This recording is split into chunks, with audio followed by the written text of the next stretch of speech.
কক্সবাজারের উখিয়ার বালুখালী রোহিঙ্গা ক্যাম্পে পাহাড় ধসের একাধিক ঘটনায় ১০ জন নিহত হয়েছে।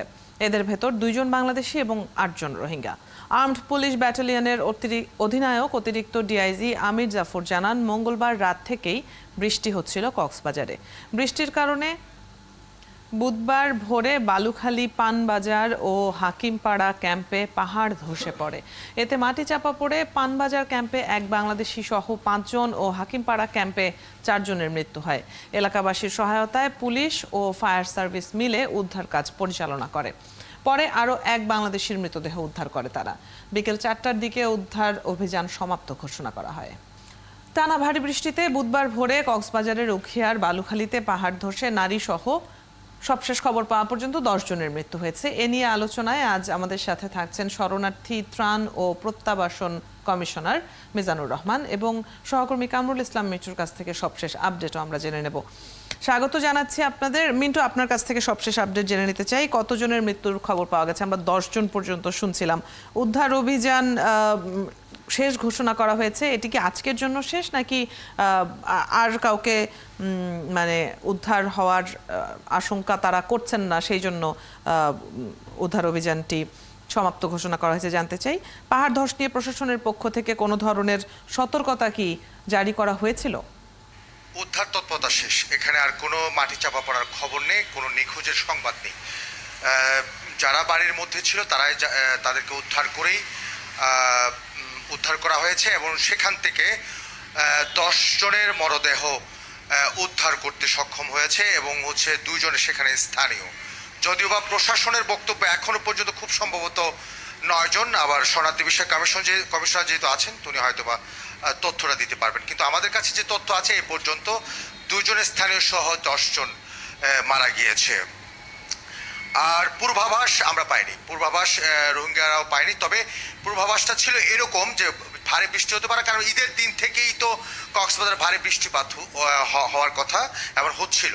এবং গতকালকে রাত্রে হঠাৎ করে ভারী বৃষ্টিপাত শুরু হয় এবং এ পর্যন্ত ৬৫ মিলিমিটার বৃষ্টিপাত হয়েছে। এত ভারী বৃষ্টিপাত হয়েছে যার ফলে পাহাড় ধস হয়েছে। এবং আপনি পাহাড় ধসের হওয়ারই কথা, কারণ ২০১৭ সালে রোহিঙ্গারা যখন কক্সবাজারে আসেন তখন যে জায়গাটা অবস্থান করছেন ১২ লাখ রোহিঙ্গা, সেই জায়গায় কিন্তু আসলে পাহাড়ি এলাকা ছিল। সেই পাহাড়ের মধ্যে টিলার নিচে টিলার উপরে কেটে ছুটে কোনো রকম ভাবে তারা নিজেদের মতো করে তারা সেখানে বসবাস শুরু করে এবং এখানে কোনো প্ল্যান ছিল না, কারণ সেই সুযোগই ছিল না তখন। এই সময় তখন সেই থেকেই এই পাহাড় ধসের সংখ্যাটা রয়েছে এবং অনেকবার ২০১৭ সাল থেকে এই পর্যন্ত অনেকবার পাহাড় ধসের ঘটনা ঘটেছে।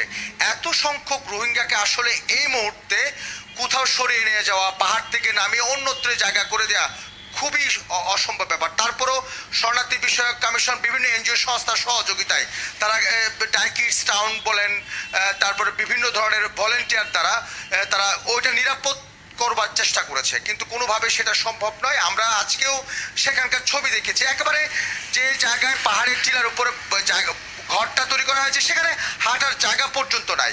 এখানে যে মানুষজন হাঁটাহাঁটি করবে সেই জায়গাটাও নাই, পরিবারের লোকজন যে হাঁটাহাঁটি করবে সেই জায়গাও নাই।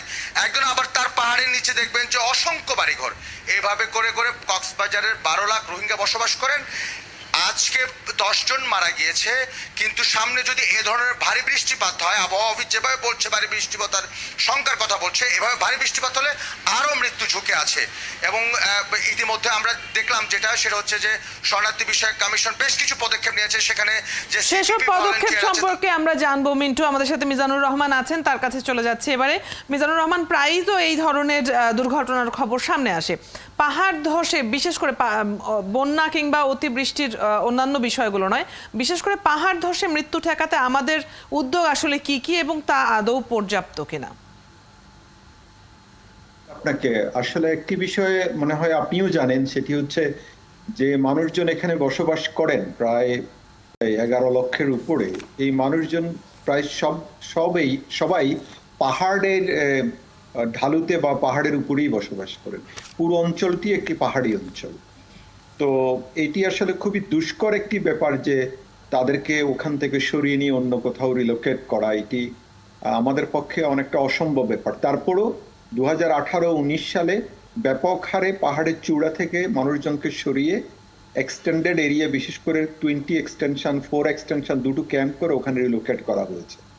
এখনো লোকজনকে আপনি ছবি দেখতে পাচ্ছেন হয়তো, সেখানে দেখবেন যে বালির বস্তা আছে, বিভিন্ন রকম প্রোটেকশন দেয়া আছে। সেই প্রোটেকশন গুলো টিকে নাই।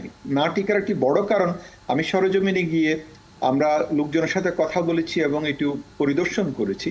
মূলত যারা সাইট ম্যানেজমেন্ট এজেন্সি রয়েছে, যারা এই সাইটগুলো ম্যানেজ করে, তাদের অর্থ সংকটের কারণে গত 2 বছর কোনো মেনটেনেন্স কাজ তারা করতে পারেনি, যার কারণে এবার বৃষ্টিপাতে এই ধরনের একটি দুর্ঘটনা ঘটেছে। আমরা ইতিমধ্যে 1,500-এর মতো খুবই সিভিয়ারলি রিস্ক এরিয়াতে যেসব লোকজন আছেন তাদেরকে সরিয়ে নেওয়ার কাজ শুরু করেছি। আজকে প্রায় 500-এর মতো মানুষকে বিভিন্ন জায়গায় সরিয়ে নেওয়া হয়েছে, আগামীকালের মধ্যে বাকিদেরকে সরিয়ে নেওয়া হবে। বাট এটি খুবই একটা দুঃসাধ্য ব্যাপার, যেটি কামরুল ইসলাম মন্ত্রী বলেছেন যে সরিয়ে আসলে আমরা কোন জায়গায় নেব। তো এটি তারপর আমরা চেষ্টা করছি তাদের প্রাণ বাঁচানোর জন্য। দুর্ঘটনার শিকার রোহিঙ্গাদের পাশাপাশি বাঙালিও আছে, যে সংখ্যাটি নিয়ে এখনো কিছুটা দ্বিধা রয়েছে। আমাদের সহকর্মী মিন্টু বলছিলেন যে তাদের কাছে খবর এখন পর্যন্ত যা আছে তাতে 2 জন বাঙালি এবং 8 জন রোহিঙ্গা। তো যারাই নিহত হয়েছেন তাদের স্বজনরা সহ এখনো যারা ঝুঁকিপূর্ণ অবস্থায় পাহাড়ে বসবাস করছে, প্রশাসন তাহলে তাদের ব্যাপারে কি সিদ্ধান্ত নিচ্ছে? আপনি যে সংখ্যার কথা বলেছেন যে এটি 10 জন, ঠিকই আছে, বাট একটুখানি হয়তো নোক্তা দিতে হবে। সেটি হচ্ছে যে একজন নারী, রোহিঙ্গা নারী নিহত হয়েছেন, তিনি দেয়াল চাপা পড়ে। ইনফ্যাক্ট একটি দেয়াল তার শেল্টারের পাশেই তিনি অবৈধভাবে গড়ে তুলেছিলেন, তো সে দেয়ালটি চাপা পড়েছে, ওখানে কোনো পাহাড় ধসের ঘটনা ঘটেনি।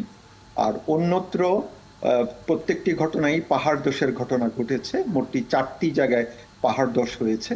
সেখানে 2 জন বাংলাদেশি মারা গিয়েছেন, একজন ওখানকার স্থানীয় বাসিন্দা এবং সে 12 বছরের একজন বালক। আরেকজন, তার বাড়ি আমরা এনআইডি পরীক্ষা করে দেখতে পেয়েছি, তার বাড়ি চকরিয়ায়, কক্সবাজারের অন্য উপজেলায়, এবং তিনি থাকেন সাতকানিয়া, কিন্তু এখানে সম্ভবত অন্য কোনো কারণে তিনি এসেছিলেন, তিনি রাত্রি যাপন করেছেন।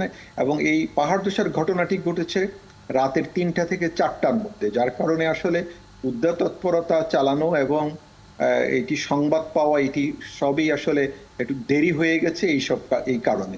আর আপনি যেটি বললেন আমাদের পদক্ষেপ কি, আমরা পদক্ষেপ যেটি আমরা সবসময় করি, আমাদের যারা এখানে সাইট ম্যানেজমেন্ট এজেন্সি রয়েছে, IOM, UNHCR এবং বিভিন্ন INGO, সরকারের বিভিন্ন সংস্থা, আমরা সবাই মিলে এই মেনটেনেন্স গুলা করার চেষ্টা করি, এবং সংস্থাগুলোর আসলে আর্থিক সংকটের কারণে এটি পুরোপুরি করা সম্ভব হচ্ছে না। আরেকটি, মানুষজনকে আমরা সতর্ক করার চেষ্টা করি, আমাদের ভলান্টিয়ার্সরা রয়েছে, তারা ঘরে ঘরে গিয়ে এই তথ্যগুলো নেন, তাদেরকে সতর্ক করেন। কিন্তু এটি হয়েছে কি, এত ঘনবসতি, তাদেরকে যে অন্যত্র নিয়ে রাখবো এই সুবিধাটা আমাদের আসলে সেভাবে নাই।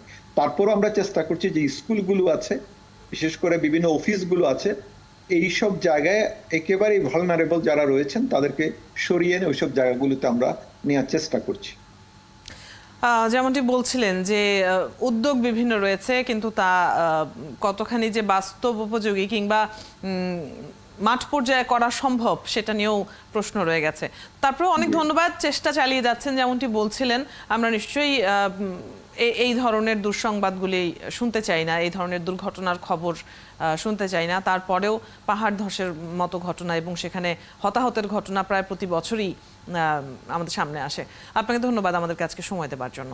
শরণার্থী ত্রাণ ও প্রত্যাবাসন কমিশনার মিজানুর রহমান আমাদের সাথে যুক্ত ছিলেন এতক্ষণ, এবং কক্সবাজার থেকে সহকর্মী কামরুল ইসলাম মিন্টু আমাদের সাথে যুক্ত ছিলেন। সেখানে পাহাড় ধসে মৃত্যুর ঘটনা ঘটেছে, আমরা সেই সম্পর্কে জেনে নিচ্ছিলাম।